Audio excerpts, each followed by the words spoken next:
was dust, and I was inside Earth. Huge boulders just bombarding, but I could feel with my eyes. These strange images and sensations are part of the experience of the drug called LSD. But this scene shows LSD as it looks and sounds far from the glare of the headlines in serious medical research. LSD, the subject of a Senate investigation, the same drug that has been condemned as a social menace, as a source of delusions and aberrations, of kicks that often end in disaster. To science, it is all this, but also something more, an uncharted tract on that farthest of all frontiers, the human mind. Here is Dr. Stanley F. Wallace, Assistant Surgeon General of the United States and Director of the National Institute of Mental Health. LSD, it must be pointed out, is an extremely potent drug. 100 micrograms, which is an infinitesimal amount, really. It's roughly 1/30 millionth of an ounce, can affect very, very startling changes in an individual. And so it is, from the public health point of view, a dangerous drug. On the other hand, it's, because, again, of its potency, it's an important drug in terms of research into the treatment of mental and emotional disorders. And for that reason, I would encourage as much controlled investigation by responsible investigators of the effects, the chemistry, the uses of LSD as a drug. This woman is one of the principals in a controlled scientific investigation of LSD. She is Mrs. William McGinnis, a Baltimore housewife in her late 40s, a former art teacher with a son at college, a married daughter, and a grandchild, a month-old girl whom she hasn't yet seen, because at this moment, in October 1965, she is a patient at a state mental hospital in Maryland. This man is also one of the subjects. He is Arthur King, 33, father of 3 boys, and in October 1965, a patient in the alcoholics ward of the same hospital. King and Mrs. McGinnis are among some 500 people who have been treated with LSD for emotional disorders in research projects sponsored by a federal agency, the National Institute of Mental Health. Their experience, extraordinary as it is, bears little resemblance to the headlong adventures and misadventures reported in recent headlines. It was undertaken not for kicks, but in search of the help they desperately needed.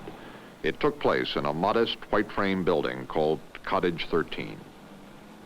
In this broadcast, we will follow the quest and the trial of Arthur King and Peg McGinnis, the experiment and how it affected their lives. We will follow it with the open-minded but questioning attitude that reporters must assume toward a subject like the hazardous, provocative drug called LSD.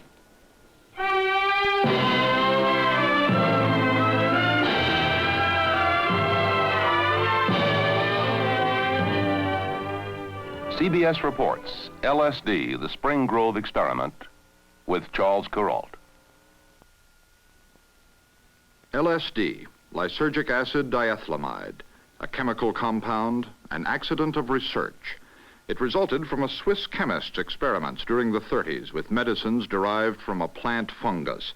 It proved easy to make, incredibly potent.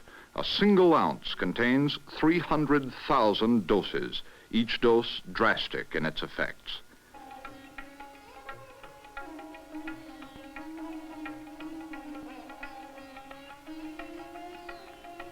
In these pictures and this music, researchers have tried to reproduce the eerie effects of LSD.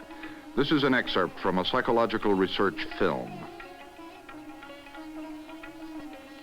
This fantastic imagery, forms merging into other forms, boundaries dissolving, this is a crude facsimile of the experience described as psychedelic, mind-altering, which turns the senses inside out. Sounds may be seen, and colors heard. Words, ideas may be felt.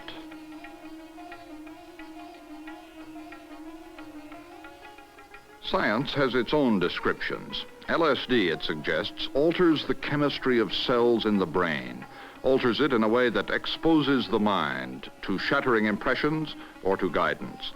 Memory can be pried open, buried feelings released.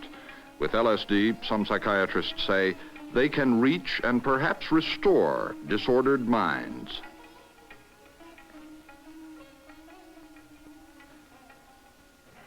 This is a mental institution, Spring Grove State Hospital in Baltimore. It is one of 4 places in the country where research on LSD treatment continues under federal sponsorship, continues in spite of the cutoff of supplies by the one licensed manufacturer. The project is limited, experimental. Of the 2,500 patients in Spring Grove at any one time, only 6 or 8 are being treated with LSD. Not as a cure in itself, but as a tool of psychotherapy, and only after weeks of testing, briefing, consultation. It begins like this. When were you admitted to the hospital? It was about 5 weeks ago. What type of admission was it? It was not voluntary. I was committed. I see. And who actually brought you to the hospital? My husband and 6 policemen and 3 police cars. In the autumn of 1965, Mrs. Peg McGinnis is being screened for possible LSD therapy after a severe mental breakdown. She has progressed just far enough to understand her own symptoms. About 4 years ago, as I recall, something seemed different in my life.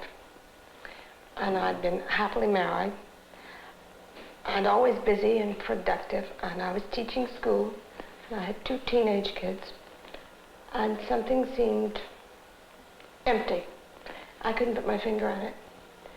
And so I discussed it with my husband, who is very busy and was very busy, and so he didn't take much account of it.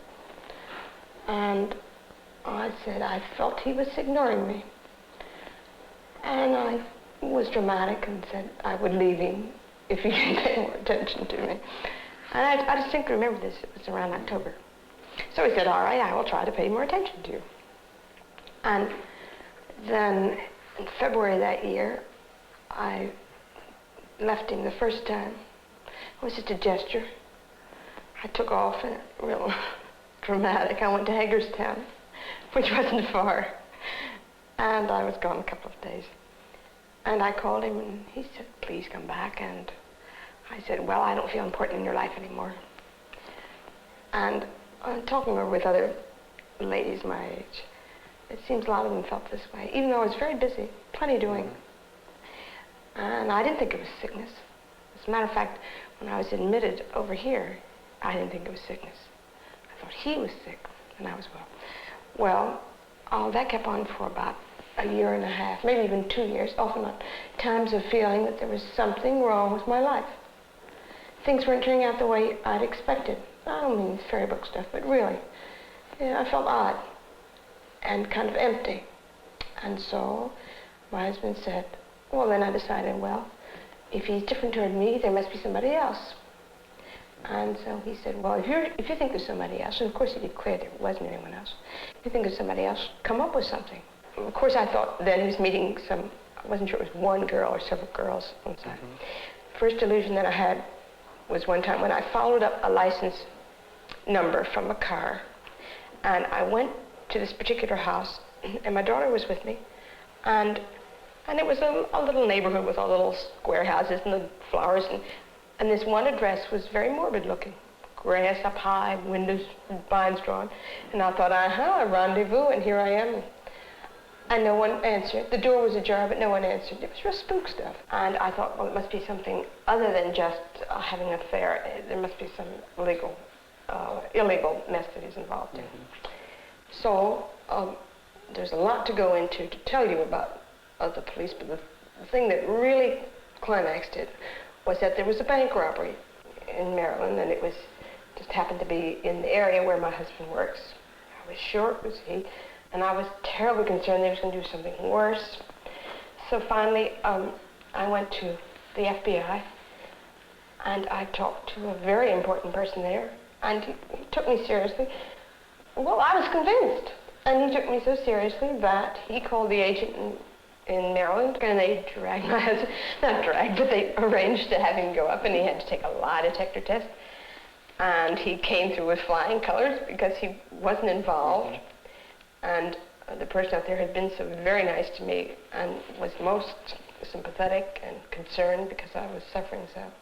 Called me to tell me that my husband wasn't involved. They cleared him, and I said, he conned you. Peg, do you have any trouble sleeping? Well, I sleep fine now. But before, this summer when I was sick, I didn't sleep all summer. I was sure my husband was gassing me. It was coming in through the attic or the water faucets or something. And I slept outside on the lawn. I slept in the car on rainy nights. And I didn't sleep one night through all summer long. By that time, we'd gone to a marriage counselor. The marriage counselor had suggested that we both be examined by a psychiatrist. I was still working on my proof positive that my husband was ill and needed help. Then, in working on that, I stumbled across family snapshots. And still working, oh, this will do it. And it appeared to me that there were images in there, in the family snapshots. Some pornographic images, some other ones that seemed very contrived. My husband under my foot and real corny. Well, anyhow, and this was going to be the proof positive. When I had these, I called a psychiatrist and made an appointment for my husband, thinking he was indeed ill. Here was the final proof. And we could save him from his terrible fate. So we went to a psychiatrist, and the psychiatrist talked to me about 15 minutes, and talked to my husband, and then he handed my husband the papers for me. And along came 3 police cars, and 6 policemen, and my husband. And I didn't panic. I thought, well, that fool, just look what he's doing. And I knew they'd come for me. And I insisted the policeman show me the papers. And all I saw was the first sentence, and it said that I was insane. Shocked. And I was. At the same time that Peg McGinnis is starting her course in October 1965, Arthur King is also being interviewed at Spring Grove to see if LSD might help him. Otts, as he is usually called, is a college dropout who twice got to the eve of final exams and then got drunk instead. He also drank his way through the service, a succession of jobs, and a series of half-hearted cures, with no results but a growing sense of defeat.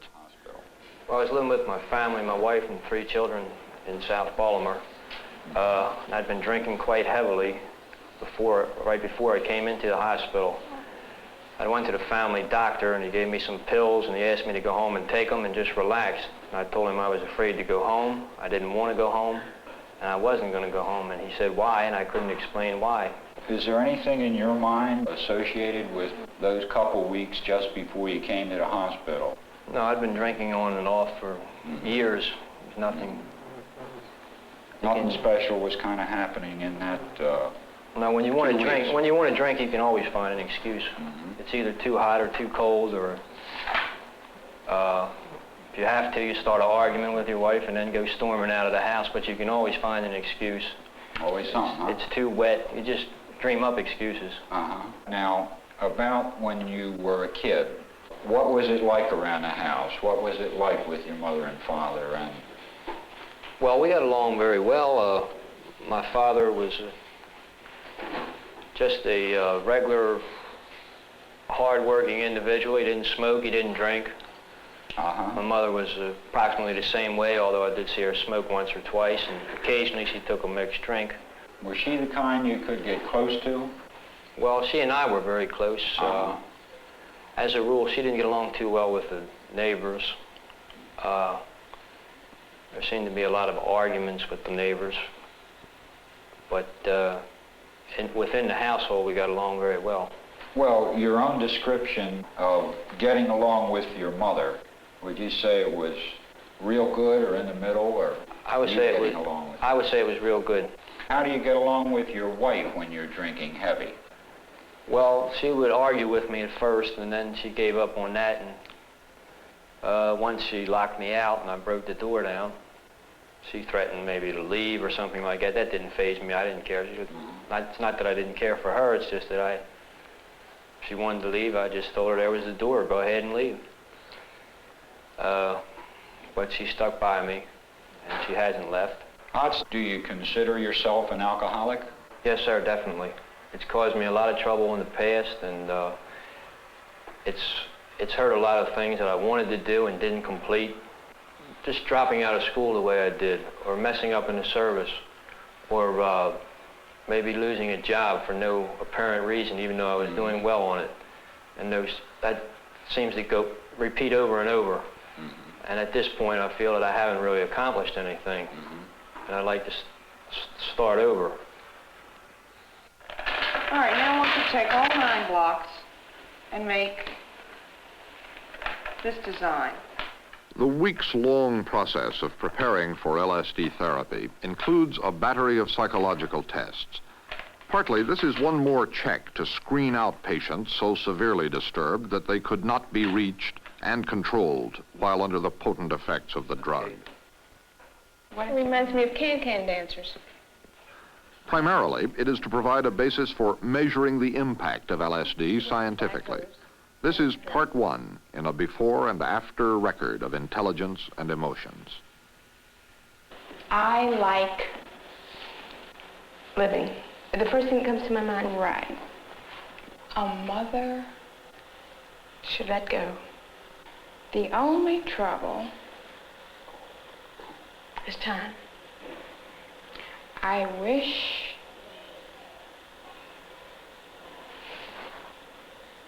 Time would go faster. men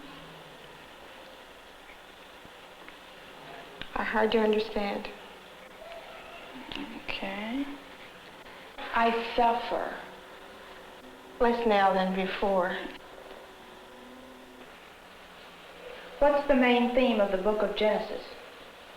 The creation of the earth, of the world. Who wrote Faust? Goethe. What is ethnology? Ethnology is the study of the meaning of words. There is no passing or flunking this It's test. a part of The semantics. question that really interests some researchers is this: will Ott's IQ score change after he has had LSD? They've been struck by the fact that in many cases there is a notable improvement, a greater facility to remember or to reason. But why, they cannot be sure. It may be the drug, it may be the psychotherapy that is the basic part of the treatment at Spring Grove. Okay, Peg, let's try to put together what we know now. What the situation was like in childhood. Your father was really quite out of the Psychotherapy, picture. the talking cure derived from Freud. The patient freely associating ideas, dreams, memories under the guidance of the therapist until underlying conflicts are identified, brought to the surface, and faced directly. The therapist is Dr. Sanford Unger, a psychologist trained in the treatment of mental disorders. Vowed to be strong and not to need. And this was your image. Okay. Now, think back to the time when you're married now to Willie, and I guess Cammy and Bill are born. You know, Okay. what did you think of yourself? First word comes up. First word is fake. Not consciously. That's the first word that came up. Now, do you feel you felt this back then? I may have. I don't remember that I felt that way. So it may be that I feel that way now, knowing that I was afraid and it was paper doll house. My father used to call me a faker. Just remembered it. When I was little. I used to spell it F-A-K-I-R. To my favorite faker, he wrote in a book once. What was fake?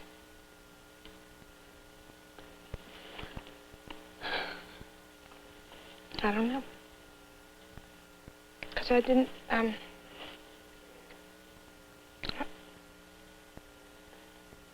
the person I'd created, that was fake. The perfect world, Yeah, sure. the storybook family. Yeah.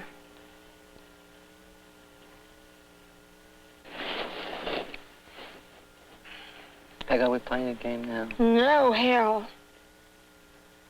Mm-mm.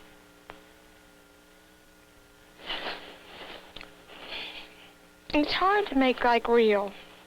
Is reality good? Is it? Well, I don't think a question of reality being good or bad. Why does it hurt? Why does it hurt to look and face something that... To feel it. Without any of the contrivances. Tell me more about what you're thinking. It's ugly. I don't know. I'm saying what I honestly think right this minute. Reality is without beauty.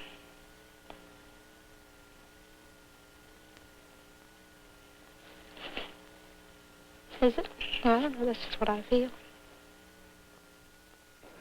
My relationship with other people is not a close one, as we've discussed before. It's more of a loner type of thing. And yet I like people. I want to be around people. I want to be a part of them. But I don't feel deeply towards them. I try, but I don't. Has there ever been anyone you have felt deeply close to? Well, certainly my children, my wife. But you do feel then not apart from them, not alone? I feel a part of them, but maybe I don't always show them as much affection as I should. I make the attempt, but... it doesn't come off. It doesn't, right, that's it. And it leaves you again with this sense of isolation. Right. That's it exactly.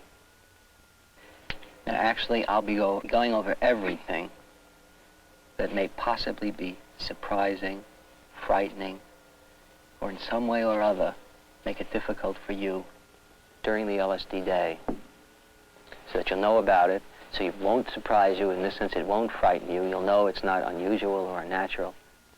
It takes 15 hours of this intensive probing, an hour or two a day, before Peg will be ready to confront her own problems, the fears she has carried since childhood, under the different light, the strange dimension of LSD.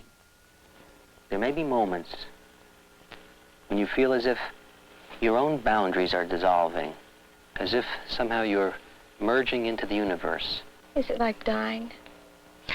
This is not like dying, but you may feel, in fact, that, my God, I'm dying. Oh, I felt that before. Well, if you feel this way, die, Peg. Yeah. You're not dying. Well, And as a matter of fact, of that. That's it before. If you feel that you are dying, also know you'll feel reborn.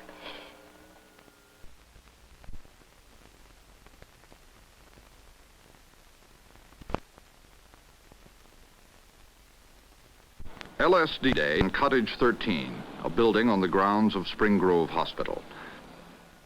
The tablets in Ott's hand each contain a microscopic trace of LSD.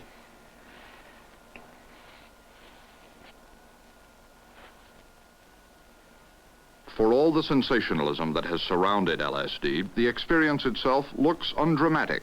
The drama is internal. To an observer, the atmosphere seems strange, closer to faith healing than medicine. The religious tone, the furnishings, the music that will be played through stereo earphones, all are explained as conditioners, measures to calm and reassure the mind that is being made sensitive to all impressions, that is suddenly exposed to chaotic sensations.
It's one thing to be a scientist, to be objective, detached.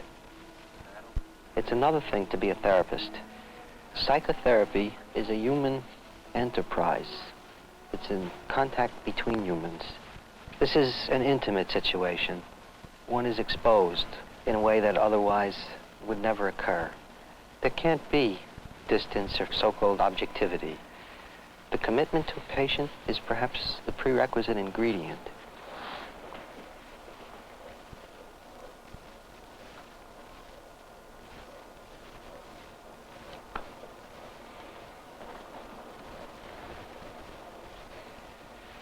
When I had first looked at one of the pictures, my son became alive in the picture, and it frightened me.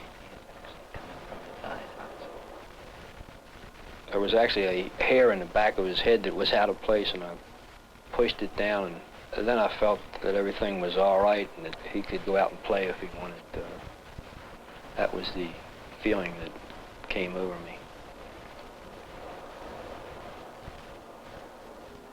The rose that was placed in front of me at times appeared to be very bright, alive, open, full, maybe breathing at times.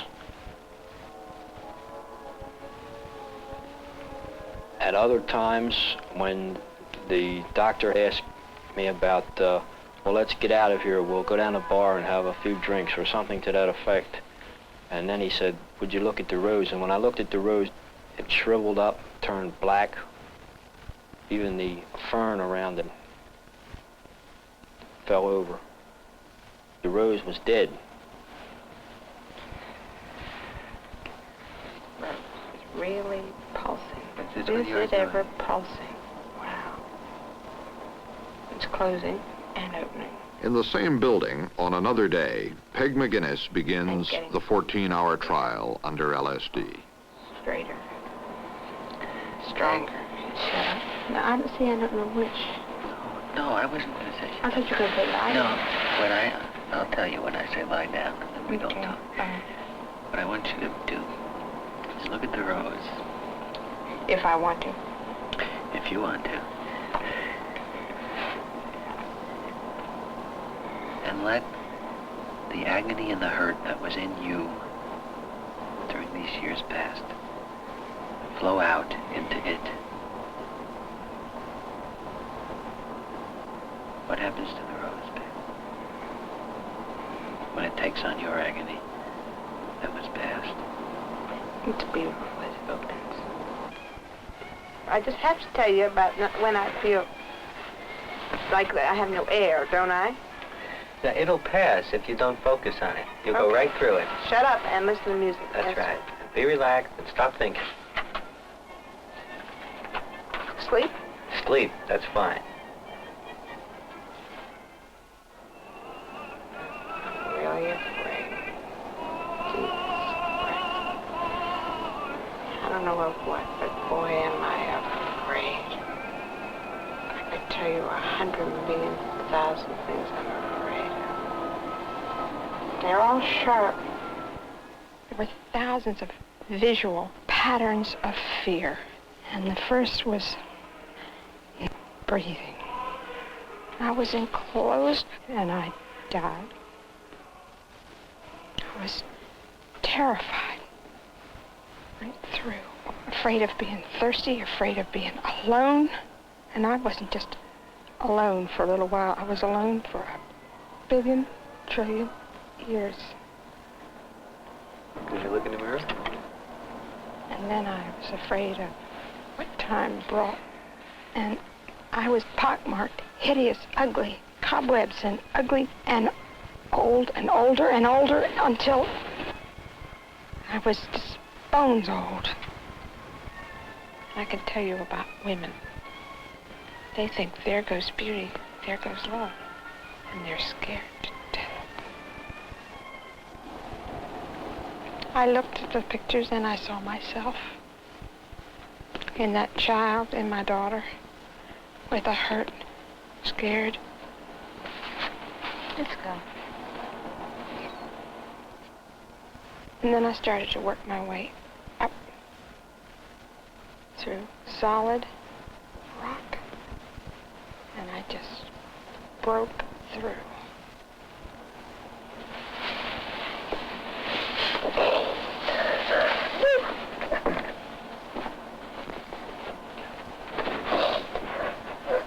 Let it come. Get all the grief out. All the hurt, all the guilt. Just let it come. When you cry, you don't just cry for yourself. You're crying for your daughter, her daughter, and the ones that come. This is to tie up with all people. Get it all out, Peg, because this is where you're going to leave it behind.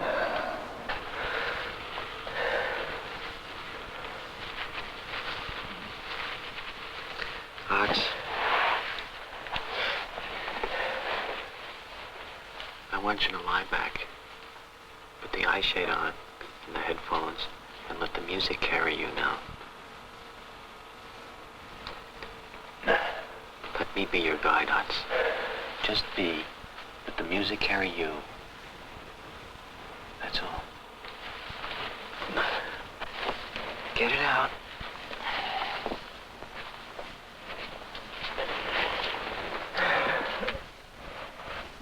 If you only see these people are real too.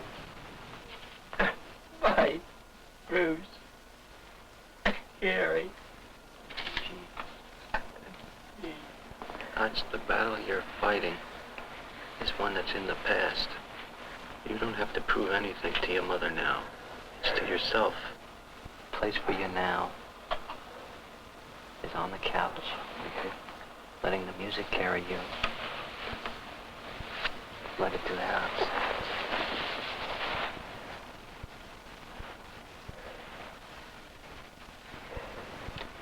Let this issue be, and it'll resolve us. No.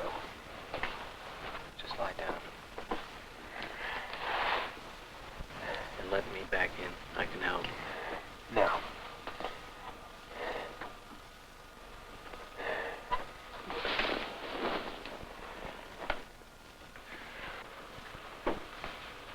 Ox, you've taken head on the biggest thing that's bothered you. You've gotten it out in the open. Now just be. Right, my friend? Right. I want you to be as relaxed. Not to think. Just to be. Put the eye shade on. No.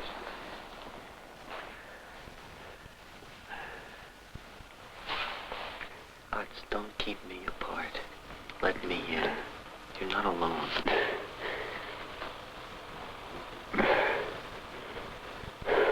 The conflict is in you, Ox. Give up to it, Ox.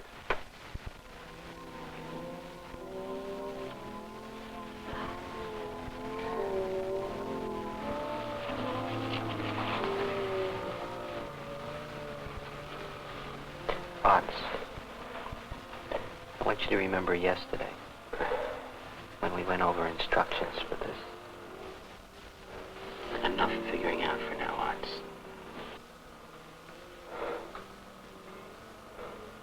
Surrender. You surrender.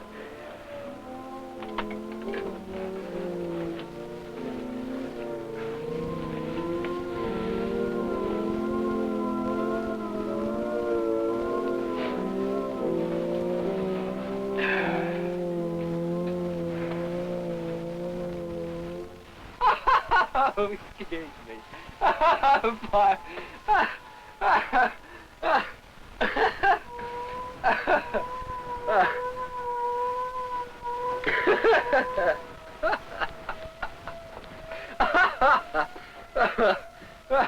Good God. There was, at one time, a laughter that broke through. And I think it was the best laugh I ever had in my life. It was just tremendous emotional release. And I really felt wonderful at that time. It was just terrific just to laugh. At the end, I felt a great weight had been taken off of me. Instead of feeling like it was the end of something, I felt like it was the beginning like it was something had opened up and things could be seen in a different light.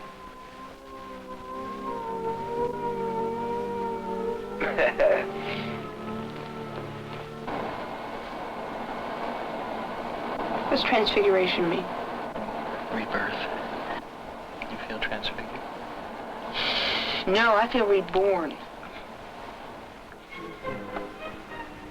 Evening.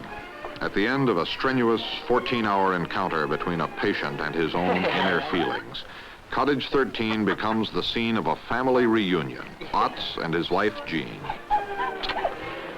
I've been here. Oh, were you? My family. Yeah. Yeah, fine. Would I like to tell me then? You wouldn't believe it. No, I don't think I would. I feel beautiful. All right. I feel squashed with beautiful. That is exactly the feeling of I kept saying, all right, so I'm squashed. To the side and the top, and then when you're, you still come through, there's a piece of you left. Most amazing experience, and I found God. What did you say, girl? I said I found God.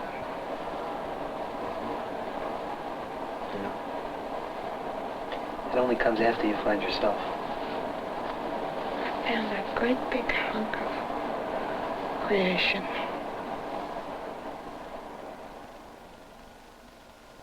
One week after this, Peg McGinnis was released from the hospital. By that time, too, Arthur King had left the alcoholics ward and gone home. The experiment at Spring Grove, LSD combined with psychotherapy, as it looks so far to the scientist in charge, Dr. Albert A. Kurland, Director of Medical Research, Maryland Department of Mental Hygiene. I've been involved in research activities for a great many years now. And the behavioral changes, the thinking changes, the effect upon the mind, mentation, the feelings and emotions, the rapidity with which this thing works has been one of the most dramatic experiences that I've ever observed. Now, on the other hand, what the ultimate therapeutic meaningfulness of this will be is something that I don't know. I'm intrigued, I'm impressed, but I also am aware that this requires a great deal of study. Right now, the only thing I can say that it appears promising, but this may be based on my own enthusiasm, and so I would be somewhat suspicious until I had a lot more data. There is some data on Peg McGinnis and on Arthur King. Their own stories, their own feelings, 6 months after LSD.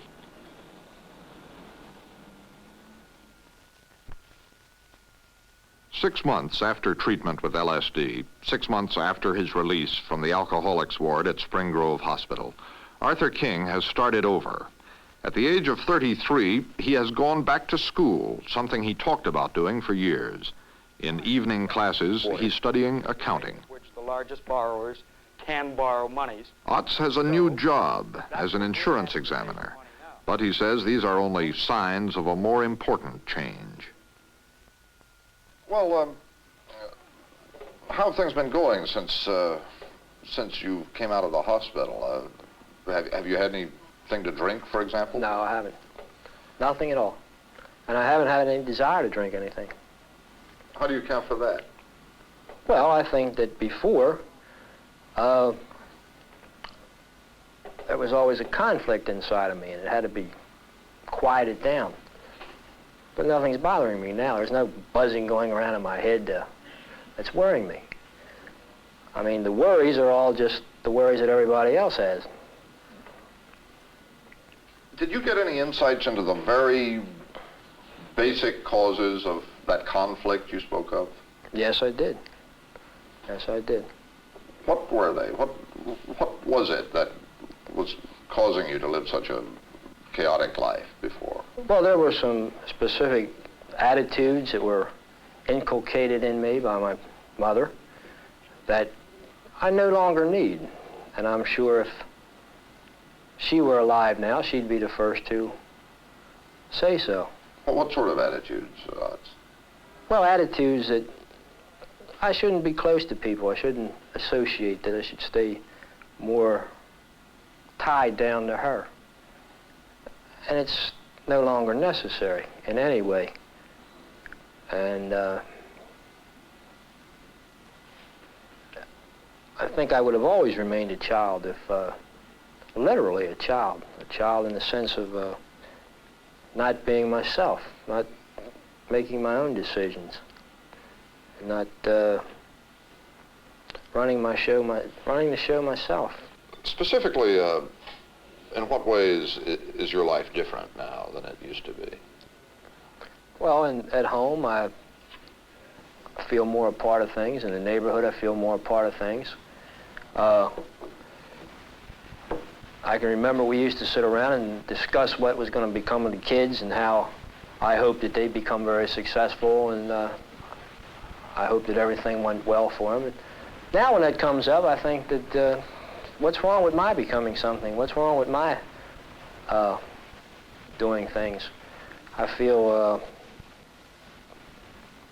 that I'm a person too, that I got a life to lead and a long way to go yet. And there's a lot to do, and there's a lot of enjoyment, a lot of things to say, and well, I just feel that, well, I'm a person too. In the McGinnis family, this scene, routine in most households, represents a dramatic change. Peg McGinnis has rejoined her family, including the grandchild born when she was in the hospital. Peg has changed her hair color, but the most significant change has come in her relations with the members of her family. When you saw your wife just after the LSD treatment, could you tell any difference? I felt that there was a vast difference in her reaction toward me. What sort of difference? Well, there was, I guess you can look at people and tell a difference in their look. But her look toward me was a look that I hadn't seen in years. And it was just full of love for me.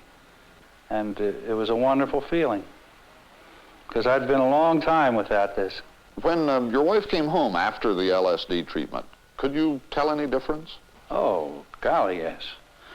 I think that somewhere along the line, before she even took LSD, she knew that she was sick, but this didn't change what was going on in her mind about me until after she took the LSD.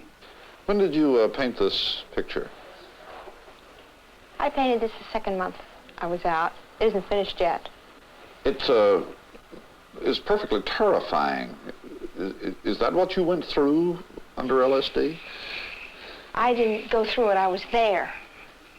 I was here and under LSD. This went on for 1,000,000 miles on both sides, and endless deep, and eternity onto, and it was just one of the fears I had buried, and it was a fear of being left alone. This is like a string of film, and I cut out one tiny block, but the string goes for 1,000,000 miles. This is just one block. It's awfully hard to believe that an afternoon with LSD can change your whole life around. Is that what really happened to you? Before I went to the hospital, I hadn't slept inside my house a whole night. I slept outside on the lawn or in the car because I thought I'd be murdered if I slept inside. I spent every waking moment trying to solve this terrible agony. And I cut off all connections with humanity. And what is it compared to that now? Now I enjoy life the way I should. And life is, it's so much fuller. I never dreamed, I didn't have the conception of what it would be like to receive love and to give love and to still be myself and not to have to earn it. Life is fine now.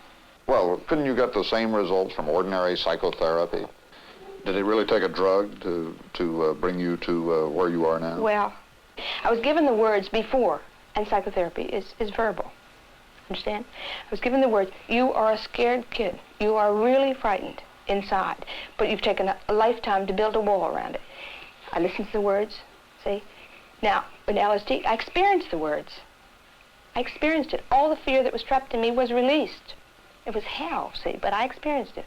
If you hadn't been prepared for it, if you hadn't gone through those weeks of preparation, would LSD have meant as much? If I had taken LSD on my own, you mean, perhaps? If I hadn't had the surrounding and the confidence in Dr. Unger and the preparation, I would have been out there and never come back. I mean, if I was ill before, I would have been ill, it seems to me, beyond repair. Because the fear that was so deep, when it flourished, boy, it took over. And to a point beyond return. This is my own, not any professional, this is my own opinion. I would have been so frightened without the guidance and the trust and the preparation. It would have been a tragedy, horrible. Do you have any desire to take LSD again? Oh, no. Why? There's no need for it. Why? LSD as science views it. Here is Dr. Joel Elkis, an authority on brain chemistry and director of the Department of Psychiatry at Johns Hopkins University. Let me ask you a question. We have just seen a patient of whom her husband said LSD simply changed hate to love. Yes. Is that really what happened? Well, the love must have been there all the time. And the ways in which we often defend against love, which means an involvement, a real involvement, and therefore dependence on a person, is to withdraw or to change it to the other valency of hate. If you say it's changed hate to love, it is simply, the experience has simply brought the patient to a point where he can accept love and therefore the possibility of loss of love more. But a drug did that. A drug did that in a certain situation.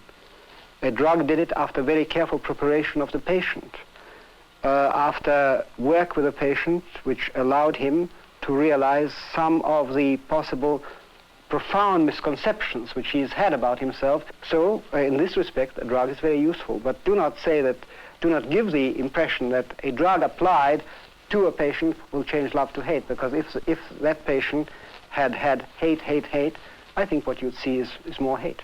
This drug is serious business. But what has happened is that this drug has been used in open settings, that claims and extravagant claims have been made for it, which are applied indiscriminately in particularly young people who in some way seek an instant paradise. The facts are that we should take this drug very seriously, that we should by all means control it and make it available to serious investigators, but that we should not simply, by emphasizing the negative aspects of this drug, swamp the very important potential which is there. What we saw happen here at Cottage 13 seems worth taking seriously in exactly the way that Dr. Elkis suggests, as a possibility and as a warning. 6 months afterwards, Peg McGinnis has been restored to her family, and Arthur King has already beaten the percentages on alcoholism. Within 6 months after the conventional cures, 9 out of 10 have gone back to drinking. Spring Grove's figures suggest that they are getting results about 3 times as good as that. But the statistics are so sketchy and so short-term that they don't constitute any sort of proof. Our own sample, of course, is too small even to add up to a statistic. We followed 2 patients, and both happen to be doing fine, which couldn't be better news, but which leaves out the far more numerous cases in which LSD therapy has produced no beneficial results. The point is that even with Peg and Otts, there is no miracle cure. There is improvement. And it isn't a drug that did it, but an understanding of themselves, which they achieved with the help of the drug, achieved it under the closest supervision, and only after weeks of intensive psychotherapy. The drug is nothing without the psychotherapy. It can hardly take the place of that process that to so many people means years of probing. It is not, as Dr. Elkis suggests, it is not a form of instant psychotherapy, any more than it is a source of instant paradise. Yet something did happen here in Cottage 13, something that is still waiting to be explained. And it has to do with the potent mystery called LSD. It is serious. It is dangerous. It belongs in the hands of science, which understands the dangers, and yet also dimly sees the promise on that farthest frontier, the human mind. This is Charles Kuralt. Good evening.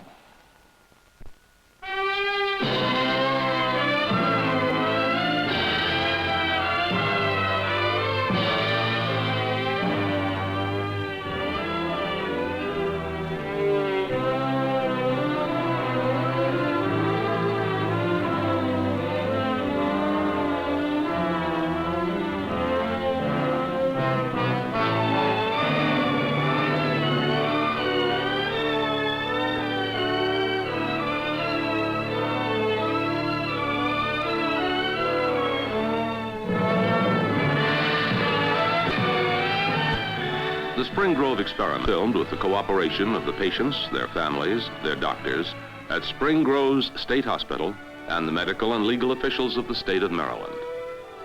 CBS reports LSD, the Spring Grove experiment, was filmed and edited under the supervision and control of CBS News.